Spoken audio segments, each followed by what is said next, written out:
اگر آپ کو ہماری ویڈیو اچھی لگتی ہے تو سبسکرائب کریں۔ کبھی یہ سنا ہے کہ کسی بیٹے نے اپنی ماں کو مار دیا، کسی بیٹے نے اپنے باپ کو مار دیا، کسی بھائی نے اپنے بھائی کو مار دیا۔ اس طریقے سے بہت کم سننے میں آتا ہے، لیکن کچھ کم بخت ایسے بھی گزرے ہیں کہ جنہوں نے اپنے ماں باپ کو مارا ہے، پراپرٹی کے لیے، مال کے لیے اپنے بھائی کو مارا ہے۔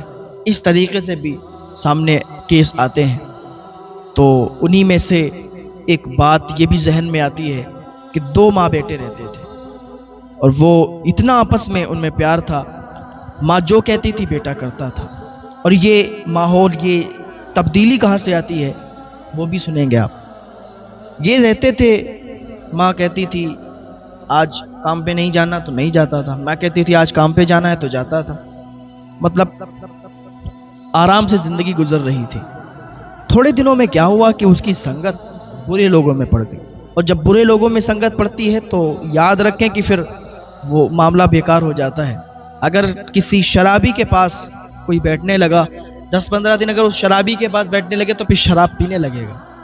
ایک شرابی اگر اچھے لوگوں میں بیٹھ جائے تو اچھے لوگوں میں بیٹھ کر اس کی شراب چھوٹ جائے گی، لیکن 10 شرابیوں کے درمیان ایک اچھا بیٹھ جائے تو وہ اسے بھی اپنی طرف کھینچ سکتے ہیں، اسے بھی اپنی طرف لا سکتے ہیں۔ تو تبھی کہا گیا کہ برے لوگوں کی سنگت نہیں کرنی چاہیے، برے لوگوں کا سنگ بالکل غلط ہے، بالکل نہیں کرنا چاہیے۔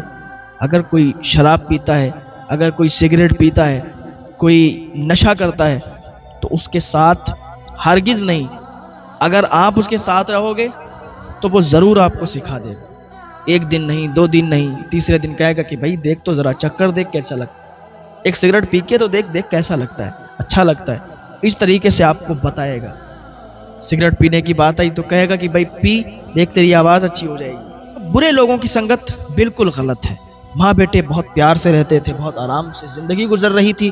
لڑکا کام کرتا تھا، آتا تھا، ماں کی خدمت کرتا تھا، لیکن وہیں پر برے لوگوں کی سنگت جب پڑی تو یہ شرابی بن گیا، شراب پینے لگا، شراب کا عادی ہو گیا، نشے کا عادی ہو گیا۔ اب جب گھر پہ آتا تھا تو شراب کی بو اس کے منہ سے آتی تھی، شراب پی کے آتا تھا۔ ماں اسے کہتی تھی کہ بیٹا آج تیرے منہ سے بہت بدبو آ رہی، کیا کھا لیا تو نے؟ تو ماں سے تھوڑا جھڑک کے بات کرتا تھا، غصے میں بات کرتا تھا۔ تو ماں سمجھتی تھی کہ شاید آج اس کا موڈ صحیح نہیں ہے، کچھ جھگڑا وگڑا ہو گیا ہوگا کسی سے۔ تو 1-2 دن ہوا، پھر اور زیادہ شراب کا عادی ہو گیا، پھر کام چھوڑ دیا اس نے، کام نہیں جاتا۔ پھر صبح کو تو جاتا تھا ماں کو بتا کے کام پہ جا رہے ہیں، لیکن پورا دن وہ لوگوں کے ساتھ، دوستوں کے ساتھ، غلط دوستوں کے ساتھ، غلط دوستوں کی سنگت میں پڑھ کے عیاشیاں کرتا، اور شام کو گھر پہ لوٹتا دارو شراب کے نشے میں۔ تو ماں جب کچھ بات کہتی تھی ماں کو ڈانٹتا تھا۔ ماں سمجھ چکی تھی یہ برے لوگوں کی سنگت میں پڑھ کر، برے لوگوں کے ساتھ بیٹھ کر یہ شرابی بن چکا ہے، نشیڑی بن چکا ہے، اب یہ نشے میں مبتلا ہو چکا ہے۔ تو اس طریقے کی جب اس نے یہ بات دیکھی تو 1-2 لوگوں سے ملی، کہا دیکھو میرا بیٹا بگڑ رہا ہے، کچھ بتائیں کیا کریں۔ ڈاکٹر سے ملی اور بھی لوگوں سے، اس نے کہا ایسا ہے کہ اس کی شادی کر دو، شادی جب ہو جائے گی تو اس کو احساس ہو جائے گا کہ زندگی کیسے گزاری جاتی ہے، بیوی آئے گی تو سب صحیح ہو جائے گا۔ وہ کہا ٹھیک ہے۔ اس کی ماں نے ایک رشتہ تلاش کیا، رشتہ تلاش ہونے کے بعد اس کی شادی لگ گئی، اور اس نے تو منع کیا تھا کہ میں شادی نہیں کروں گا۔ تو ماں نے جب زیادہ فورس کیا، اس نے کہا ٹھیک ہے آپ چاہتی ہو تو میں کر لوں گا۔ شادی ہو گئی، شادی ہونے کے بعد بہو گھر پہ آ گئی۔ پہلے تو ماں ہی سارا کام کرتی تھی، اب کیا ہوا کہ اب جیسے ہی اس کی بیوی آئی تو اس نے سارا کام سنبھال لیا۔ بیوی جھاڑو لگاتی، بیوی پوچھا کرتی، کھانا بناتی، سب کچھ بیوی کرتی تھی۔ ماں کو بہت سکون ہو گیا، ماں بہت خوش تھی، بہو کی تعریف کرتی تھی، بھائی میری بہو تو چاند کا ٹکڑا ہے، واقعی میری بہو نے میرے گھر کو سنبھال لیا۔ اور ادھر یہ اس کا بیٹا جو تھا یہ بھی دارو شراب کے نشے سے بالکل ہٹ چکا تھا، دارو شراب کا نشہ بالکل ختم کر چکا تھا، برے لوگوں کی سنگت سے دور ہو چکا تھا۔ اب بیوی آئی تو یہ کام دھندا اس نے چھوڑ رکھا تھا، تو بیوی نے اسے ایک دن کہا کہ تم کام کرنے کیوں نہیں جاتے، کام کرنے جاؤ تاکہ کچھ پیسے آئیں تو اپنا گھر صحیح سے چلے۔